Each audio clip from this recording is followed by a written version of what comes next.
ஒரு video. அந்தமான்ல legal system எந்த மாதிரி இருக்குது அப்படின்றது நம்ம எடுத்துக்கொண்ட தலைப்பு. அதாவது அந்தமான் வந்து ஒரு யூனியன் டெரிட்டரி ஆஃப் இந்தியா. இந்தியாவோட ஒரு one of the union territory அப்படின்றது உங்களுக்கு தெரியும். அப்புறம் all laws applicable to Indian law. இந்தியாவில் என்ன சட்டங்கள் இருக்கோ அதே மாதிரி தான் அந்தமானில் இருக்கிறதுக்கும் சட்டம் அதே மாதிரி தான் ஃபாலோ பண்ணுவாங்க. Local courts handle most cases. அங்கே இருக்கக்கூடிய லோக்கல் கேஸ் வந்து லோக்கல் கோர்ட் வந்து ஹேண்டில் பண்ணுவாங்க.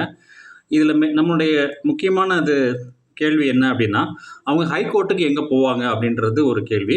அப்போது அதுக்கான விடை வந்து the main high court authority is the Calcutta high court which is the jurisdiction over the island.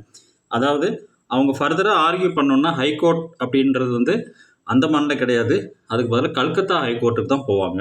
So இந்த மாதிரி உங்களை ஒரு கேள்வி கேட்கலாம், எந்த ஹைகோர்ட்டை நாடுவாங்க, அந்தமானில் உள்ளவங்க எந்த ஹைகோர்ட்டை நாடுவாங்க அப்படின்னு ஒரு கேள்வி கேட்கலாம். ஸோ அதுக்கான விடை தான் கல்கத்தா ஹைகோர்ட்டை நாடுவாங்க. அங்கேயும் நமக்கு செல்லுபடி ஆகலை, தீர்ப்பு கிடைக்கல, விடை கிடைக்கல அப்படின்னா ஃபர்தராக வந்து ஃபைனல் டெஸ்டினேஷன் வந்து சுப்ரீம் கோர்ட் ஆஃப் இந்தியாவுக்கு போவாங்க. ஸோ இந்த காணொலி உங்களுக்கு ஒரு உதவியாக இருக்கும்னு நினைக்கிறேன். ஸோ இந்த சேனலை சப்ஸ்கிரைப் பண்ணுங்கள், சப்போர்ட் பண்ணுங்கள். தேங்க்யூ.